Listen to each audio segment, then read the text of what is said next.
presence, feast with thanksgiving and celebrate His love. Come to the table, enter His presence, feast with thanksgiving and celebrate His love. This is the house of the Lord, the gates are open wide, sinners and saints, strong and faint, all welcome to come inside. Come to the table, enter His presence, feast with thanksgiving and celebrate His love. Come to the table, enter His presence, feast with thanksgiving and celebrate His love. Sa ngalan ng Ama, ng Anak at ng Espiritu Santo. Amen. Sumainyo ang Panginoon. At sumayo rin. Mga kapatid, sa linggo pong ito ating pinagdiriwang ang banal na kapistahan ni San Pedro at San Pablo Apostol. Silang dalawa ang naging haligi ng ating simbahan. At tayo ay naanyayahan din. Kung gusto natin maging mabuting Kristiyano, makatulong din sana tayo sa pagpapaunlad, sa pag-aangat, sa pagpapasaayos ng ating banal na Santa Iglesia. We pray that we be like them, contribute to the upbuilding of the church. Pero aminin natin, marami sa atin, imbis na makatulong, tayo'y nakakasira. Imbis na maging pundasyon, tayo'y nagiging anay ng simbahan, ng lipunan, ng ating mga pamilya. Ito ay dahil tayo'y makasalanan. Minin natin ang ating mga pagkakamali, ang ating pagkukulang sa mga pagkakataon na kung saan hindi tayo nakatulong sa iba at hindi tayo nakapagbigay ng kalwalhatian sa Diyos. Naway sa ating pagpapakumbaba at paghingi ng tawad sa Kanya, makita tayo minsan pa maging karapat-dapat makatanggap sa mga banal na misteryo. Inaamin ko Sa makapangyarihang Diyos at sa inyo mga kapatid, na lubha akong nagkasala sa isip, sa salita, sa gawa, at sa aking pagkukulang. Kaya isinasamo ko sa mahal na Birheng Maria, sa lahat ng mga anghel at mga banal, at sa inyo mga kapatid, na ako'y ipanalangin sa Panginoong ating Diyos. kawan tayo ng makapangyarihang Diyos, patawarin tayo sa ating mga kasalanan, at patnubayan tayo sa buhay na walang hanggan. Amen.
Gloria in excelsis Deo.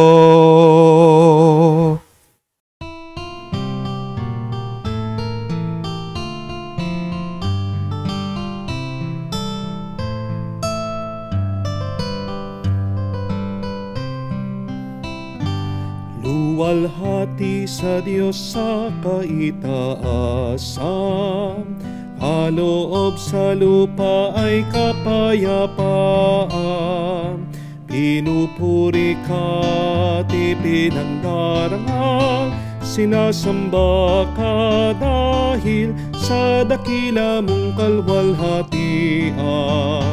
Panginoon naming Diyos, Hari ng langit, Amang makapangyarihan, Panginoong Jesucristo, bugtong na anak ng Diyos, Kordero ng Ama.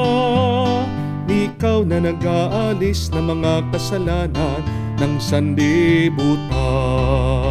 Tanggapin mo ang aming kahilingan, ikaw na naluluklok sa kanan ng Ama.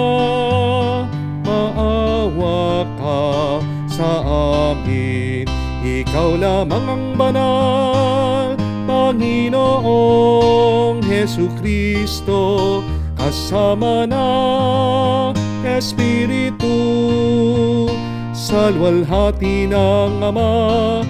Amen, Amen, Amen, Amen.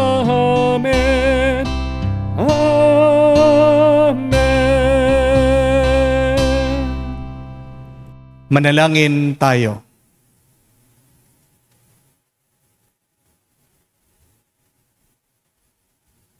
Ama naming makapangyarihan, pinagkaloob mo ang kagalang-galang at banal na kagalakan ng araw na ito ng dakilang kapistahan nina San Pedro at San Pablo. Pagbigyan mong masunod ng iyong sambayanan sa lahat ng larangan ang pinamana ng mga pinagbuhatan ng simula ng reliyon. Sa pamagitan ni Jesucristo kasama ng Espiritu Santo, magpa sa walang hanggan. Amen.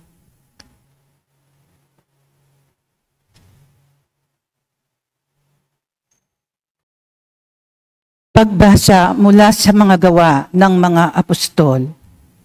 Noong mga araw na iyon, sinimulang usigin ni Haring Herodes ang ilang kaanib ng simbahan. Pinapugutan niya si Santiago ang kapatid ni Juan.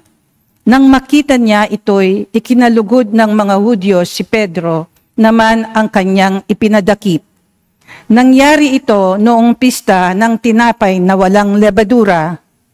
Pagkadakip kay Pedro, ito'y ikinulong at pinabantayan sa 4 na pangkat ng 4 na kawal. Ang balak ni Herodes ay iharap siya sa bayan pagkatapos ng pista. Kaya'y nanatiling makabilanggo si Pedro, samantala siya ay tayimtim na ipinapanalangin ng simbahan. Gabi noon, si Pedro ay natutulog sa pagitan ng 2 kawal. Gapos siya sa 2 tanikala at may mga tanod na sa harap ng pinto ng bilangguan. Siya'y nakatakdang iharap ni Herodes sa bayan kinabukasan. Walang ano-ano'y lumitaw ang isang anghel ng Panginoon at nagliwanag na mabuti sa silid piitan. Tinapik niya sa tagiliran si Pedro at ginising. Bumangon ka, dali, wika ng anghel. Pagkadakay nakalag ang mga tanikala sa kanyang mga kamay. Magbigkis ka't magsuot ng panyapak, sabi ng anghel. Gayon nga ang kanyang ginawa. Sinabi pa sa kanya ng anghel, magbalabal ka't sumunod sa akin. Lumabas naman si Pedro at sumunod sa kanya. Ngunit hindi niya alam kung tunay ang nangyari. Ang akala niya ay nananaginip lamang siya. Nakalampas sila sa una at pangalawang bantay. Nakarating sila sa pintuang bakal na labasan patungo sa lungsod. Ito'y kusang nabuksan at lumabas sila. Pagkaraan nila sa isang kalye, biglang nawala ang anghel. Naliwanagan si Pedro. Ang nangyari kaya't sinabi niya, Ngayon ko natiyak na totoo palang lahat. Sinugo ng Panginoon ang kanyang anghel at iniligtas ako sa kamay ni Herodes at sa inaasahan ng mga Hudyo na mangyayari sa akin. Ang salita ng Diyos. Salamat sa Diyos. Ang Diyos ang siyang nagligtas sa aking takot at sindak. Ang Diyos ang siyang nagligtas sa aking takot at sindak. Panginooy aking laging pupurihin, sa pasasalamat di ako titigil. Aking pupurihin kanyang mga gawa, kayong naaapi, makinig, matuwa. Ang Diyos ang siyang nagligtas sa aking takot at sindak. Ang pagkadakilan niya ay hayag at ang ngalan niya'y purihin ng lahat. Ang aking dalangi dininig ng Diyos na wala sa akin ang lahat kong takot. Ang Diyos ang siyang nagligtas sa aking takot at sindak. Nagalak ang aking umasa sa Kanya, pagkat di nabigo ang pag-asa nila. Tumatawag sa Diyos ang walang pag-asa, sila'y iniligtas sa hirap at dusa. Ang Diyos ang siyang nagligtas sa aking takot at sindak. Anghel yaong bantay sa may takot sa Diyos. Sa mga panganib sila'y kinukupkop. Ang galing ng puon hanapin masikap. Yaong magtiwala sa Kanya't nagligtas ay may tuturing na taong mapalad. Ang Diyos ang siyang nagligtas sa aking takot at sindak.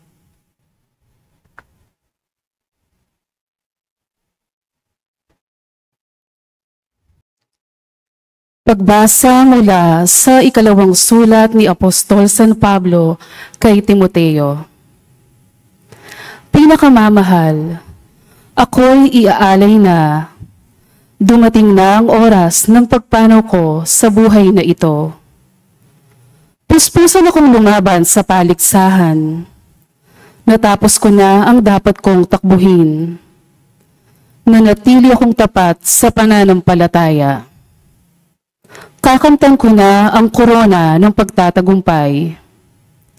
At sa araw na yaon, Panginoon ng siyang makatarungang hukom ang magpuputong sa akin ng korona.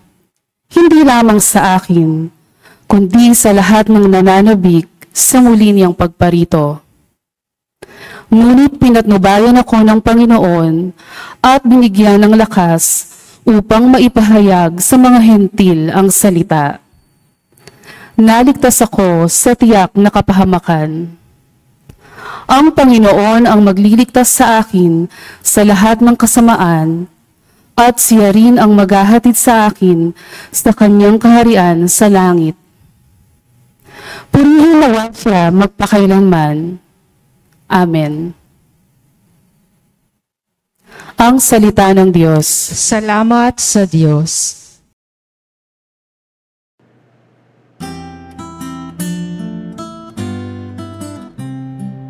Alleluia, alleluia, alleluia, alleluia,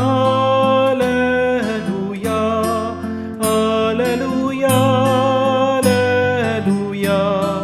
alleluia, alleluia, alleluia, alleluia, alleluia, alleluia, alleluia. Ikaw, Pedro, ang saligan ng aking simbahang banal, na daig ang kamatayan. Alleluia, alleluia. Sumainyo ang Panginoon. At sumayo rin. Ang mabuting balita ng Panginoon ayon kay San Mateo. Papuri sa iyo, Panginoon. Noong panong yun, dumating si Jesus sa lupain ng Cesarea ng Filipos. Tinanong niya ang kanyang mga alagad, sino raw ang anak ng tao ayon sa mga tao? At sumagot sila, ang sabi po ng ilan ay si Juan Bautista kayo.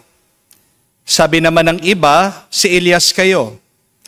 At may nagsasabi pang si Jeremias kayo o isa sa mga propeta. Kayo naman, ano ang sabi ninyo? Sino ako? Tanong niya sa kanila. Sumagot si Simon Pedro, kayo po ang Kristo, ang anak ng Diyos na buhay. Sinabi sa kanya ni Jesus, mapalad ka Simon na anak ni Jonas, sapagkat ang katotohanan ito ay hindi inihayag sa iyo ng sino mang tao, kung hindi ang aking Ama na nasa langit. At sinasabi ko naman sa iyo, ikaw ay Pedro. At sa ibabaw ng batong ito ay itatayo ko ang aking simbahan. At hindi makakapanaig sa kanya kahit ang kapangyarihan ng kamatayan. Ibibigay ko sa iyo ang mga susi ng kaharian ng langit. Ang ipagbawal mo sa lupa ay pagbabawal sa langit. Ang ipapahintulot mo sa lupa ay ipapahintulot sa langit. Mga kapatid, ang mabuting balita ng ating Panginoon. Pinupuri ka namin, Panginoong Hesukristo. Magandang araw po muli sa inyong lahat. God is good, sobra-sobra. Sobra-sobra, God is good. Pakisabihan nyo naman po ang inyong mga katabi. God is good. No, God is good. Welcome po sa ating banal na misa. Meron po akong baon dito. At ang nasa loob po ng bag ay mga biskwit, tinapay. Gusto niyo po ba ng biskwit? Kung pwede ko lang po kayong mabigyan, kayong mga nandyan sa online, kung pwede lang lumabas yung aking kamay dyan, ilalabas ko po, bibigyan ko kayo ng mga biskwit. Sigurado po, gusto niyo po ng biskwit. Ganito po nag-umpisa ang klase ng isang teacher. Nagbigay po siya ng biskwit, ng tinapay sa kanyang mga estudyante. At ito naman po, mga bata, mga pupils niya, talagang gustong-gusto yung kanyang binigay. Kinain nila, tinikman nila, sarap na sarap sila doon sa mga biskwit, doon sa mga tinapay. Pero nag-iba po yung kanilang expression, yung kanilang reaction, nung nilabas na po nung teacher, yung talagang lalagyanan ng tinapay. Meron pong aso. At ano po ang nakasulat? Dog food. Nung nakita po nila, ang kanilang kinakain ay dog biscuits. Anong ginawa ng bawat isa? Nagsuka. Niluwa po yung kanilang kinakain. Lumabas yung iba. Hinuhugasan yung kanilang bibig, yung kanilang mga dila. At dito po, nagturo ng napakagandang aral. Ito pong teacher, ito pong guro. Ang sabi po niya, ang ating nalalasahan, ang ating natitikman ay hindi lang ang pagkain. Pati din po ang salita na titikman natin at nalalasa natin. At minsan, mas malakas pa yung ating karanasan sa salita kesa sa mismong pagkain. He said that we don't just taste food, we taste words. And sometimes the power of words are stronger than the taste of the food. O nga naman po, no? May kapangyarihan, may lakas ang mga salita. Lalong-lalo na pwedeng baguhin ng salita ang ating mga karanasan, ang ating pananaw sa buhay. Words have the power to change and transform people, places, and our experience. Dito po natin mauunawaan at maiintindihan bakit pinalitan ni Jesus ang pangalan ni San Pedro. Ang pangalan po talaga, originally, ni San Pedro ay Simon. Pero tinawag ni Jesus si Simon bilang Petrus o Pedro. Ang ibig po sabihin ng Petrus o Pedro ay bato, rock. Dahil dati po si Simon, inamin naman niya, makasalanan siya. Diba? Ganito sila unang nagkatagpo ng ating Panginoon. Lord, Saint Peter told Jesus, depart from me, for I am a sinful man. Pero kahit na pinili siya ng Panginoon, gusto ni Jesus nang magbago siya, iwanan niya yung kanyang pagkakasala. Paano mangyayari yon? Kailangan baguhin siya umpisa sa kanyang pangalan. Dahil siya ang magiging pundasyon ng kanyang simbahan. Kaya binigyan siya ng nakaangkop na pangalan, Petrus, Pedro, ang matatag na bato. Ang dati pong pangalan din ni San Pablo ay Saulo. Saul is the name of the first king of Israel. Natatandaan niyo po, si Haring Saul. And Saul means to borrow, to lend, ang pahiramin. Pero magsimula nung naranasan ni Saulo ang muling nabuhay na Panginoon, nagbago po ang kanyang buhay. Para magkaroon ng tanda, ng pruweba, nagbago ng buhay itong si Saulo, binago din niya yung kanyang pangalan. Pablo, Paulus. Ito naman po talaga yung pangalan niya sa kanyang pagka-Romano. His Roman name is Paul. At alam niyo po ba kung anong ibig sabihin ng Pablo? Ito po, ang maliit, ang huli, ang aba, ang nagpapakumbaba. Dati pong nakakapatay ng Kristiyano si San Pablo. Pero dahil tinanggap na niya si Jesus sa kanyang buhay, nagbago na siya. At ang pagpapalit ng pangalan ni San Pablo ay tanda na tapat na siya kay Kristo.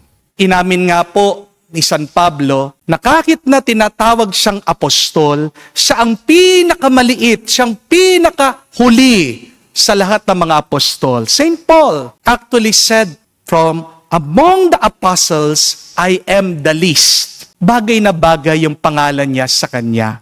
Paulo, the least, the last, the humble. Ang dating mapagmalaki na si Saulo, dahil sa pagbabago niya, ngayon naging mapagkumbaba at tapat siyang sugo ng Panginoon. Tingnan niyo po mga kapatid, sa simpleng pagpapalit lang ng salita o ng pangalan, nagbabago ang pagkatao ng isang tao. At dahil sa kanilang pagbabago, binago din nila ang mundo. Dahil kay San Pablo at kay San Pedro, lumaganap na ngayon ang ating pananampalataya kay Kristo. At ito din po ang mabuting balita para sa atin. Binago ng Panginoon ang ating pagkatao. At ito ay nag-uumpisa sa ating pangalan. Nung nabinyagan tayo, tinawag na tayong mga Kristiyano. Ang maliit na plato ay platito. Kaya nga ang maliit na Kristo ay Kristiyano. Hindi po Santo Niño. Ang Santo Niño, batang Kristo. Pero ang maliit na Kristo ay Kristiyano. Magandang pagmunihan po. Ano ang mga salita o pangalan na aking ginagamit o binibigkas sa aking buhay? Ang mga salita o pangalan ba na aking ginagamit, tunay bang nakakatulong? O baka naman ito ay nakakasama? Are the words, the names that I use, are they very helpful or are they hurtful? Meron pong dalaga na pumunta dito sa parokya. Nagpapatulong po siya, nag-open up siya sa akin sa kanyang problema. Iyak na siya ng iyak dahil narinig po niya yung kanyang lola. Sinisiraan, pinag-uusapan, pinagchichismisan ang nanay niya. Dahil ang kwento po, ayaw daw ng lola niya talaga doon sa nanay niya. Pero aksidente po, narinig niya yung kanyang lola. Sabi, ang landi-landi daw ng kanyang nanay. Wala daw silbi ang kanyang ina. Napakasakit po para sa bata ito. Siyempre nanay niya yon, hindi po ba? Iyak ng iyak itong dalaga. Sabi niya, hindi ko mapapatawad ang lola ko, Father. Ang sabi ko, kung pangit man ang ugali ng iyong lola, huwag kang tutulad sa kanya. Alisin mo ang galit sa puso mo at sabihin mo ito, paulit-ulit, pagdasal mo. I forgive, I forgive, I forgive. Kaya madalas nahihirapan tayo magpatawad sa isang tao. Dahil wala sa bokabularyo natin ang pagpapatawad. Hindi po ba? Sinasabi natin, mahirap magpatawad. Kaya tingnan niyo po, anong karanasan natin? Mahirap tayong magpatawad. Pero kung yan ang sasabihin mo at paniniwalaan mo, masakit man, pinapatawad ko siya, pinapatawad ko siya, pinapatawad ko siya. Yan ang iyong magiging karanasan. Magiging posible, makakapagpatawad ka at magiging payapa ka sa iyong buhay. Amen? Tingnan nyo na, minsan yung salita ng isang tao, tumatagos sa atin. Nakakasugat sa ating mga puso. Kahit na hangin lang po ang mga salita, hindi po ba? May dala itong bigat. May kapangyarihan pa rin ito. Kaya mag-ingat po kayo sa mga salita na sinasabi nyo o sa mga salita na iniisip nyo. Amen? Bakit po sa tingin nyo, hindi pa umaasenso, hindi umaayos ang ating bansa? Kasi kasalanan din po natin eh. Baka naman sa mga paulit-ulit nating mga salita na sinasabi, binibigkas. Paano nyo po dinidescribe ang Pilipinas, ang mga Pilipino? Ano yung mga salita natin para ilarawan ang bawat isa? Diba? Aminin nyo, sinasabi natin, ang mga Pilipino, walang disiplina. Amen? Ang ating bansa, napaka-corrupt. Di po ba? Wala nang pag-asang bansa natin. Tingnan niyo po yung ating mga pananalita. Kaya hindi tayo umaangat, umaasenso, kaya hindi tayo bumubuti. Kasi tayo nagsisiraan. Diyan sa negatibo mong salita, yan ang nagiging ugat ng ating negatibong karanasan. Amen? Dahil masama tayong magsalita tungkol sa ating bansa, nananatili ang masamang karanasan. Di po ba?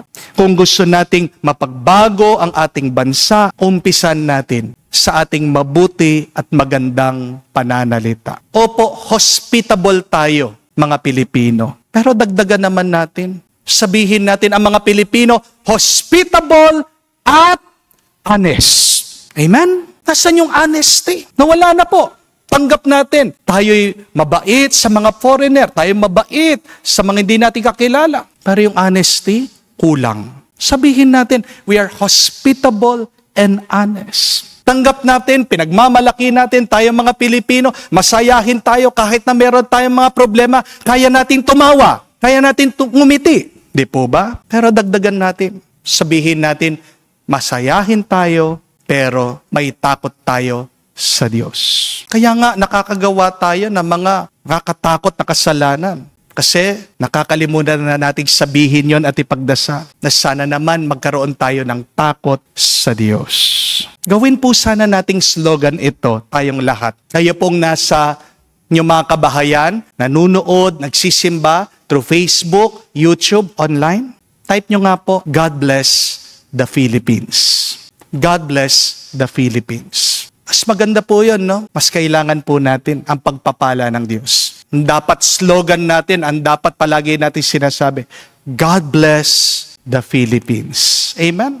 Kung ito po ang salita natin, hindi malayo na tayo ay pagpapalain. Amen? Alam niyo po ba, share ko lang po sa inyo, minsan pag gumagawa po ako ng mga sermon o homily, nauubusan din po ako, napapagod din po ako. Inaamin ko naman po yan sa Diyos pag nagdadasal ako, sinasabi ko, Panginoon, hindi ko na alam masasabihin ko. Pero gabi-gabi, pag bago po ako gumawa ng homilya, nagdarasal ako at ito po ang aking unang sinasabi sa Diyos at sa aking sarili. Sasabihin ko ang paniniwala ko, bukas, ang aking homilya ay ang pinakamaganda, pinaka-inspiring sa lahat ng homilya na aking sasabihin. Kahit wala pa po akong naiisip na sasabihin o isa-sermon o homily, nauuna ko pong sinasabi sa aking sarili, pinagdarasal ko sa Diyos, I will say and pray tomorrow, I will give my best, my most inspiring homily. At madalas, nabibigla po ako kasi ito pong pinagkakaloob ng Diyos.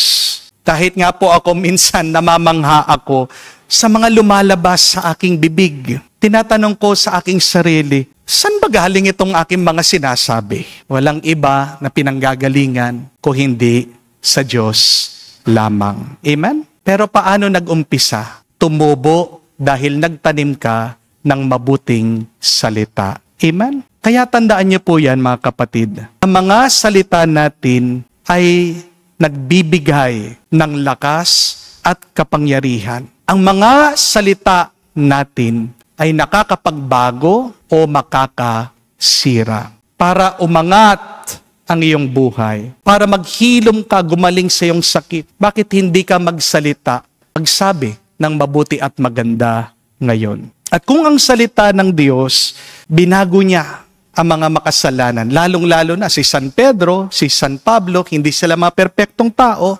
kayang-kaya din niyang baguhin ano man ang masama o malala na kalagayan mo. Tandaan mo lang kapatid, hindi ikaw kung ano ang sinasabi ng ibang tao. Kung meron ka man narinig na masama sa kanila, huwag mong ipapasok yan sa iyong isip, sa iyong puso. Tanging dapat ang Diyos lang na gumawa sa iyo ang iyong pakinggan. Siya lang ang may karapatan na magsalita sa iyo. Kung ang Diyos ang iyong pinakikinggan, magiging mas pinagpala ang iyong buhay. Kapatid, hindi rin ikaw ang iyong nakalipas. Hindi rin ikaw ang iyong pagkakamali, ang iyong mga kasalanan. You are not your mistakes. You are not your sins. Hindi rin ikaw ang iyong pagsubok o paghihirap. Sa halip, sino ka ba? Ikaw ay kung sino ang sinasabi ng Diyos tungkol sa iyo. Ikaw ay kung sino ka ayon sa Diyos. Makinig ka palagi sa Diyos. Dahil siyang nakakaalam sa iyo. Dahil siya ang may gawa sa iyo. Oo, mayroong mga iba na magsasalita na masama laban sa atin. Pero hindi naman talaga nila tayo kakilala. Hindi po ba? Ano man ang sabihin nila, wag mo silang paniniwalaan kasi hindi ikaw yon. Amen? Maaari kang hubugin ng iyong mga problema, pero hindi ikaw ang iyong problema. You are who God says who you are. At kung pakikinggan natin ang Diyos ngayon, ano ang sasabihin niya? Napakaganda. God is saying to you, I love you. I have chosen you. I have redeemed you. I have saved you. I am sending you. Mahal ka ng Diyos, diligtas ka ng Diyos, pinili ka ng Diyos, at sinusugo ka ng Diyos. Mga kapatid, hindi ka pagkakamali ng Diyos. Sabi ni San Pablo, ikaw ay templo ng kanyang Espiritu. At tanda, dahil tayo ay binibigyan ng grasya ng Diyos araw-araw, na ikaw ay sapat na sa kanyang mga mata. Every day as you wake up, please say this, I am blessed, I am blessed, I am blessed. Lalong-lalo na po, pag kayo ay pagod na, pag kayo ay hirap na, pag ayaw mo na, pag nawawalan ka ng pag-asa, hayaan mo mga salitang ito ang magpalakas sa iyo. Sabihin mo ulit-ulitin, I am blessed, I am blessed, I am blessed. Mga kapatid, magandang paalaala. Mag-ingat ka sa mga salita ng iyong iniisip, binabanggit, sinasabi, dahil yan ay ang buto para tumubo sa iyong buhay. Tigilan mo na sinasabi na malas ka, mahirap ka, mabigat ang buhay, buwisit ang buhay. Hindi. Palitan mo ang mga salitang yan at magbabago ang karanasan ng iyong buhay kung paano nagbago din ang buhay ni San Pedro at ni San Pablo. Say today, repeatedly, huwag kang magsasawa, I am blessed, I am loved, I am forgiven, I am enough, I am sent. Mga kapatid, kumapit po tayo palagi sa salita ng Diyos para kamukha ni San Pedro at ni San Pablo, matapos din natin ang karera ng buhay. Tayo'y magwagi, payapa at pinagpala. Magdasal tayo na tulungan tayo ng mga banal na ito. Si San Pedro at si San Pablo, maniwala tayo palagi unang-una sa salita ng Diyos tungkol sa atin. Diyan tayo magiging malakas sa gitna ng ating paglalakbay. Tayo mabibigyan ng direksyon pabalik sa kaharian ng Diyos. Ang salita ng Diyos na napakabuti at napakaganda, siya sanang magbago sa ating karanasan at buhay ngayon at magpakailanman. Amen. Tumayo po tayo, ipahayag natin ang ating pananampalataya. Sumasampalataya ako Sa Diyos, amang makapangyarihan sa lahat, na may gawa ng langit at lupa. Sumasampalataya ako kay Jesucristo, iisang anak ng Diyos, Panginoon nating lahat. Nagkatawang tao siya lalang ng Espiritu Santo. Pinanganak ni Santa Mariang Birhen, pinagpakasakit ni Poncio Pilato, ipinako sa krus, namatay, inilibing, nanaog sa kinaroroon ng mga yumao, nang may 3 araw na buhay na magmuli, umakyat sa langit, Naluklok sa kanan ng Diyos amang makapangyarihan sa lahat. Doon magmumulat paririto at huhukom sa nangabubuhay at nangamatay na tao. Sumasampalataya naman ako sa Diyos Espiritu Santo, sa banal na simbahang Katolika, sa kasamahan ng mga banal, sa kapatawaran ng mga kasalanan, sa pagkabuhay na muli na nangamatay na tao, at sa buhay na walang hanggan. Amen. Tikib ng pasasalamat sa Panginoon sa kanyang paghirang kina Pedro at Pablo para sa mabigat na tungkulin, mamuno at mamatnubay sa simbahan. Manalangin tayo at ating sabihin, Panginoon, dinggin mo kami. Panginoon, dinggin mo kami. Para sa simbahan, naway sa harap ng mga paghamon at suliranin, makapagpatuloy ito sa pagtitiwalang si Kristo, ang siyang namamatnubay at nagpapastol sa ating lahat. Manalangin tayo. Panginoon, dinggin mo kami. Para sa Santo Papa Leon Ika-14, Arsobispo Florentino G. Labarias, mga obispo, Reverendo Padre Joel Jomarsos Gatus, mga pari, mga relihiyoso, at mga namumuno, naway sa tungkulin nilang pangangaral, sila ay magabayan tulad ng mga apostol na sina Pedro at Pablo ng pag-ibig ni Kristo sa lahat ng oras. Manalangin tayo. Panginoon, dinggin mo kami. Para sa mga namumuno sa atin, sa mga tanggapang pambansa at lokal, naway sa halimbawa ng mga apostol na sina Pedro at Pablo, makilala nilang ang tunay na pamumuno ay nasa paglilingkod ng may kababaang loob, matibay na pagtitiwala sa Panginoon, at kahandaang humarap sa mga pagsubok at pagtitiis. Manalangin tayo. Panginoon, dinggin mo kami. Sa katahimikan po ng ating puso, banggitin din natin sa Diyos ang ating mga personal na pangangailangan. Ama, nagpapasalamat kami sa iyo at binigyan mo ang iyong simbahan ng mga pinunong tulad ni na Pedro at Pablo sa aming mga paghihirap at kahinaan. Gabayan nawa kami ng kanilang mga panalangin tungo sa katapatan at pagmamahal sa iyong simbahan. Sa pamamagitan ni Kristo aming Panginoon. Amen.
Manalangin kayo mga kapatid, para ng ating mga paghain ay kalugdan ng Diyos, amang makapangyarihan.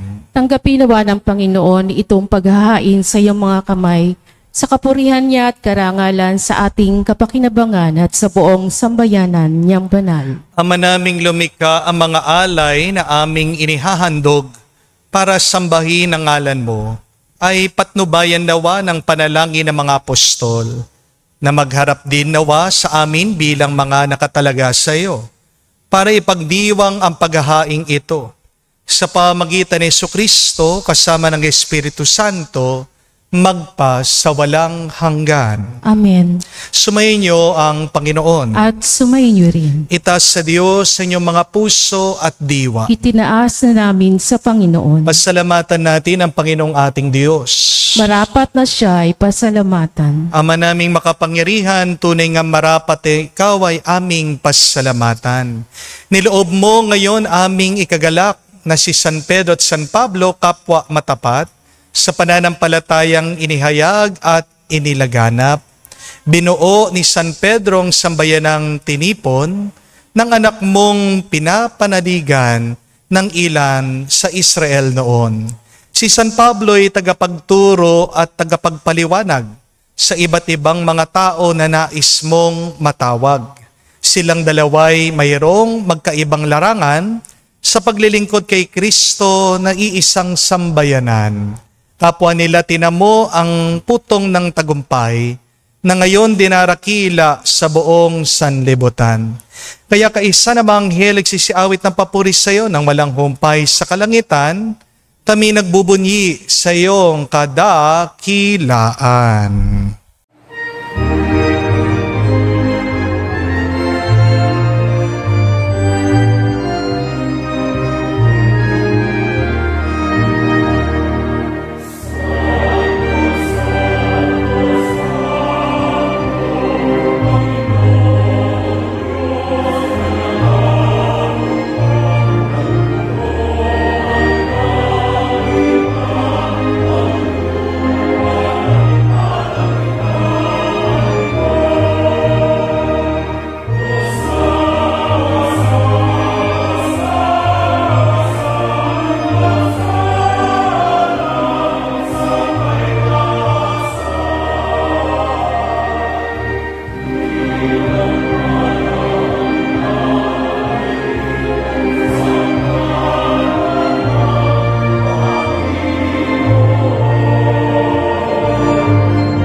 Ama naming banal, ikaw ang bukal ng tanang kabanalan, kaya't sa pamagitan ng iyong Espiritu, gawin mong banal ang mga kaloob na ito, upang para sa amin, maging katawan at dugo ng aming Panginoong Jesucristo.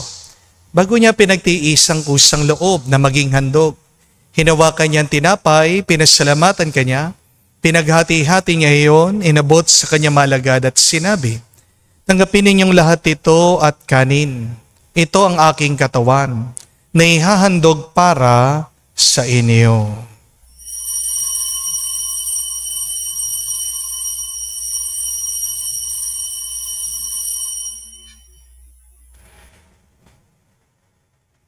Gayon din naman nung matapos ang hapunan, hinawakan niyang kalis. Muli kanyang pinasalamatan. Inabot niya ang kalis sa kanya malagad at sinabi, tanggapin ninyong lahat ito at inumin.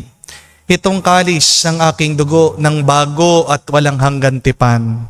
Ang aking dugo na ibubuhos para sa inyo at para sa lahat.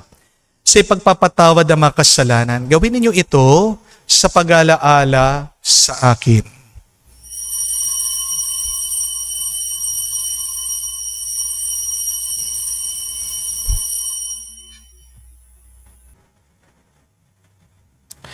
Ang misteryo ng pananampalataya. Aming ipinahayag na namatay ang iyong anak, nabuhay bilang Mesiyas at magbabalik sa wakas para mahayag sa lahat. Ama, ginagawa namin ngayon ang pag-alaala sa pagkamatay at muling pagkabuhay ng iyong anak. Kaya tinialay namin sa iyong tinapay nagbibigay buhay at ang kalis na nagkakalob ng kaligtasan. Kami nagpapasalamat dahil kami yung minarapat na tumayo sa harap mo para maglingkod sa iyo. Sinasamo namin kami magsalo-salo sa katawan at dugo ni Kristo ay mabuklod sa pagkakaisa sa pamagitan ng Espiritu Santo. Ama, lingapin mong iyong simbahan, laganap sa buong daigdig. Puspusin mo kami sa pag-ibig. Kaisa ni Leon ang aming Santo Papa, si Florentino aming Arsobispo at ng Tanang Kaparian. Alalahanin mo rin ang aming mga kapatid na nahimlay may pag-asang sila'y muling mabubuhay. Gayon din naman lahat ng mga pumanaw. Kawan mo sila't patuloyin sa iyong kaliwanagan. Kawan mo at pagindapatin kaming lahat na makasalo sa iyong buhay na walang wakas. Kaisa na mahal na Birhen Maria, Ina ng Diyos. Kaisa ni San Jose ang kanyang malwalahating esposo. Kaisa na mga apostol at lahat na mga banal na namuhay dito sa daigdig na kalugod-lugod sa iyo. May pagdiwang nawa namin ang pagpupuri sa kararangal mo sa pamagitan ng iyong anak, aming Panginoong Jesucristo. Sa pamamagitan ni Kristo, kasama niya at sa Kanya, ang lahat ng parangal at papuri ay sa iyo, Diyos Ama, makapangyarihan, kasama ng Espiritu Santo, magpasawalang hanggan.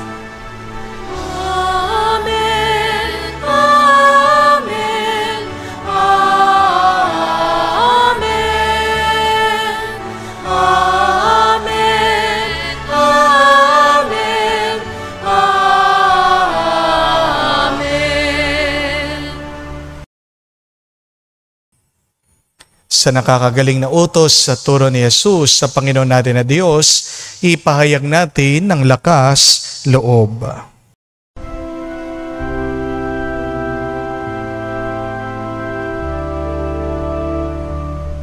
Ama namin, sumasalangit ka, sambahin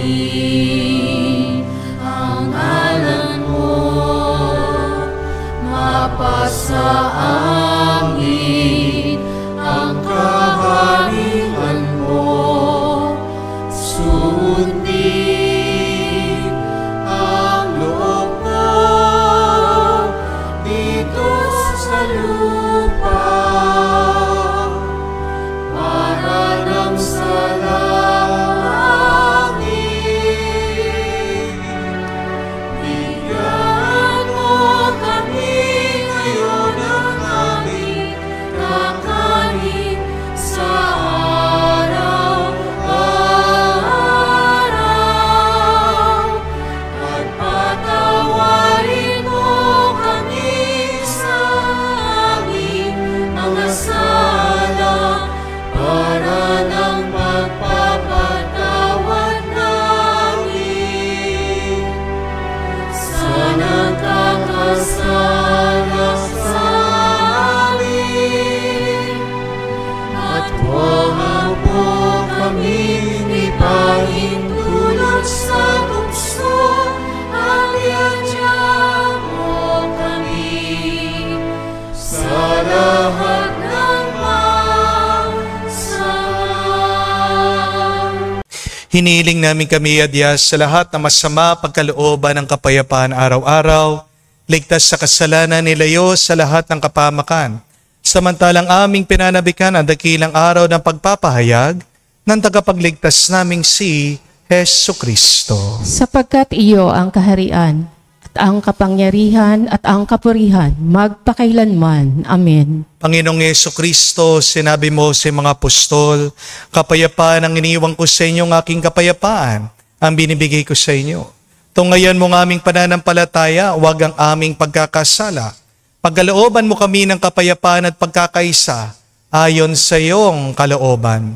Kasama ng Espiritu Santo, magpa sa walang hanggan. Amen. Kapayapaan ng Panginoon ay laging sumainyo. At sumayo rin. Magbigayan po tayo ng kapayapaan sa bawat isa. Peace with you po, kapayapaan po sa inyong lahat.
Mga kapatid, naririto ang ating Panginoong Jesucristo, ang Kordero ng Diyos. Siya nag-aalis sa mga kasalanan ng sanlibutan. Mapalad tayong lumalapit sa piging ng Kordero. Panginoon, hindi ako karapat-dapat magpatuloy sa iyo, ngunit sa isang salita mo lamang ay gagaling na ako.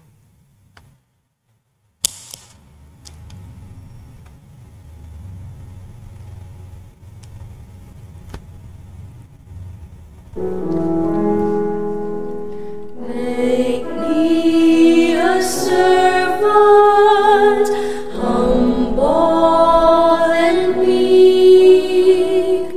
Lord, let me lift up those who are weak, and make the prayer of my heart always be.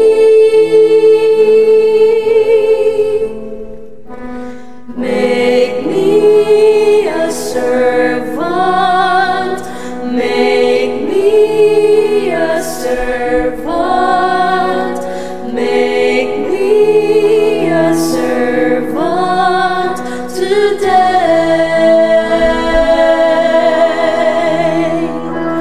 Make me a servant, humble and weak. Lord, let me lift up those who are weak, and make the prayer of my heart always be.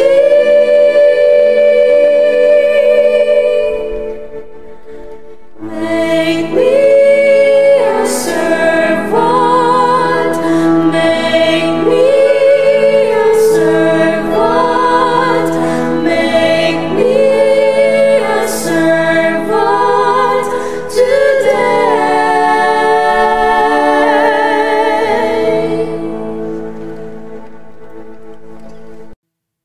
Lumuhod po tayo para sa panalangin para sa mga may sakit. Panginoong Yesus, lumalapit po kami sa iyo ngayon upang idulog ang kagalingan ng mga may sakit. Haplusin niyo po sila at pagkalooban ng panibagong lakas upang sila ay muling makapaglingkod sa iyo.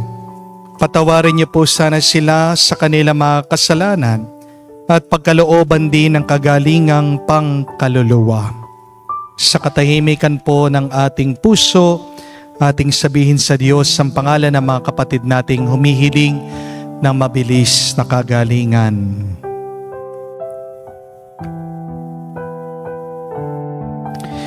Hinihiling namin ito sa ngalan ni Kristo, aming Panginoon. Amen.